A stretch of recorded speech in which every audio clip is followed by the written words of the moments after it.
దేవుని నామానికి మహిమ కలుగును గాక. క్రీస్తునందు ప్రియమైన దేవుని బిడ్డలారా, అనుదిన జీవవాక్యమునకు మిమ్మల్ని ప్రేమతో ఆహ్వానిస్తున్నాము. ఈ దినము జనవరి 26వ తేదీ. లేఖన భాగము మత్తయి సువార్త 18వ అధ్యాయము 21 నుండి 35 వచనములు. వాగ్దానం 27వ వచనం. ఆ దాసుని యజమానుడు కనికరపడి విడిచిపెట్టి క్షమించెను. ఇక్కడ ఒక దాసుడు యజమానుడికి 10,000 తలాంతులు రుణమున్నాడు, అప్పు ఉన్నాడు. ఒక తలాంతు వచ్చి 3,600. అట్లా మనము 10,000 ఇంటూ 10,000 వేస్తే దాదాపు 3,60,00,000 రూపాయలు అప్పున్నాడు. ఆ యజమానుడు మరి వారిని పంపి అతన్ని పిలిచాడు. అతడు వచ్చి కాళ్ళ మీద పడ్డాడు. మొత్తం అప్పంతా చెల్లించమన్నాడు. అప్పుడు అయ్యా ఓర్చుకోను, మరి నేను చెల్లిస్తానన్నప్పుడు ఆ యజమానుడు ఇతడు ఈ రుణాన్ని తీర్చలేడు కనుక అతన్ని క్షమించాడండి. ఎంత సంతోషం! దేవుడు ఈ దినము మన విషయంలో కూడా క్షమించే మనసు కలిగి ఉన్నాడు. క్షమించుటకు కలిగిన హృదయాన్ని కలిగి ఉన్నాడు దేవుడు. అయితే మనకెప్పుడు క్షమాపణ దొరుకుతుంది అనగా, హృదయపూర్వకంగా ఆయన దగ్గరకు వచ్చి మనం ఒప్పుకున్నప్పుడు. మొదటి యోహాను రాసిన పత్రిక 1వ అధ్యాయం 9వ వచనం ప్రకారం, మన పాపములు మనం ఒప్పుకొనున్న ఎడల ఆయన నమ్మదగిన వాడు, నీతిమంతుడు గనుక సమస్త దుర్నీతి నుండి మనలను పవిత్రపరచును. అవును, ఒక్కొక్కసారి అనారోగ్యం కూడా మరి పాపం వల్ల రావచ్చు.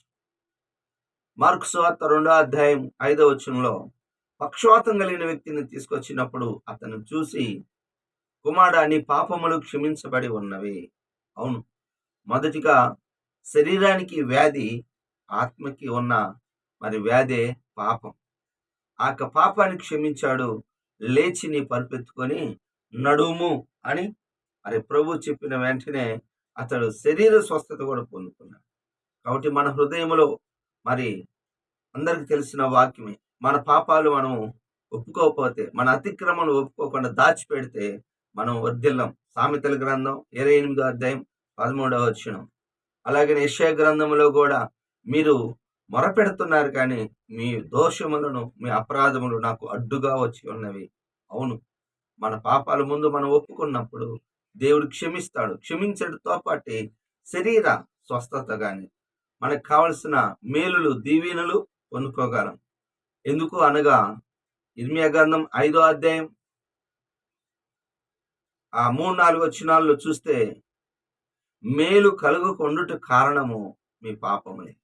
కానీ ఈ పాపాన్ని మనం ఒప్పుకుందాం, మేలు పొందుకుందాం. అలాగే ఈ దినం ఒప్పుకోవాల్సిన పాపం ఏంటి అంటే, ఈ యొక్క 3,60,00,000 క్షమించబడిన వ్యక్తి మరొక వ్యక్తిని తనకి 100 దేనారములు, అంటే 35వ వచనంలో ఉంటది, ఏంటో తెలిసిన, నీ సహోదరుని హృదయపూర్వకంగా క్షమించగలేకపోవడం. అవును, మరి ఆ వ్యక్తి 3,60,00,000 క్షమించబడిన వ్యక్తి తనకు రావాల్సిన వేరే యొక్క సహోదరుడి ద్వారా 100 దేనారములు అనగా 50 రూపాయలు 50 రూపాయలు కలిగి, అంటే అప్పు కలిగిన ఆ వ్యక్తిని దగ్గరికి వెళ్ళి నా అప్పు చెల్లించమన్నప్పుడు, చెల్లిస్తాను ఓర్చుకోమన్నప్పుడు ఓర్చుకోక అతని గొంతు పట్టుకున్నాడు. గొంతు పట్టుకొని చెరసాలకు తీసుకెళ్తే ఆ విషయము మరి అనేక మంది తెలుసుకొని, ఏ యజమానుడైతే కనికరించాడో ఆ యజమానుడికి ఆ విషయం చెప్పినప్పుడు, అతన్ని తీసుకురండి, నేను అతన్ని క్షమించాను కదా, అతడు క్షమించాలి. హృదయపూర్వకంగా క్షమించకపోతే మన యొక్క దోషాలు, మన అపరాధములు కూడా క్షమించబడవు.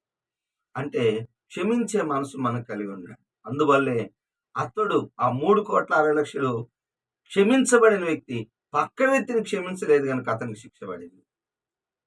అతన్ని తీసుకొని వచ్చారు మరలా.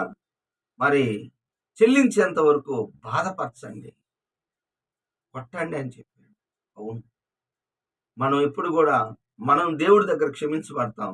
మన పాపాలు కూడా క్షమించబడినట్లుగానే ఇతరులు కూడా మనం క్షమించాలి. మనము క్షమించాలి. ఒక సంఘటన ఏమిటి అంటే, దేవుడి దగ్గరికి వస్తూనే ఉంటాడు ఒక పెద్దాయన. అయితే పొరుగింటి వారితో ఎప్పుడు గొడవ పడుతూ ఉంటాడు. సేవకుడు చెప్తుంటాడు, అయ్యా వయసు పెరిగింది, నువ్వు ఇంకా ఈ తగాదాలు ఎందుకు అని చెప్తున్నా కానీ వినేవాడు కాదు. ఆ యొక్క పెద్దాయనకి చివరి సమయంలో అతనికి వ్యాధి వచ్చి మంచం పట్టి హాస్పిటల్‌లో ఉన్నప్పుడు మరి సేవకుడు చూడటానికి వెళ్ళి, అయ్యా నేను నీకు చెప్పాను కదా నువ్వు క్షమించమని, నువ్వు ఇంకా క్షమించలేదు అంటే, అప్పుడు ఆ యొక్క పెద్ద వ్యక్తి తన కుమారుని పిలిచి అంటాడు, సేవకుడు చెప్తున్నాడు, దేవుడు చెప్తున్నాడు నేను క్షమించమని, నేను క్షమిస్తాను కానీ తన పిల్లలతో అన్నాడు, మీరు మాత్రం వారిని క్షమించకూడదు, గొడవ చేస్తా ఉండండి, వారిని కొట్టండి అంట. ఇంకేం క్షమించినట్టు. కాబట్టి అలాగ ఉండకూడదు. మనం క్షమించే మనసు మనం కలిగి ఉండాలి. మన పాపాలు మనం క్షమించిన దేవుడు క్షమించాడు, అలాగనే మీరు కూడా క్షమించాలన్నది దేవుని చిత్తం. దేవుని యొక్క చిత్తం, క్షమించాలి. అయితే 32వ వచనంలో ఈ క్షమాపణకి బాగా గమనించండి. నువ్వు నన్ను వేడుకొంటివి. అవును,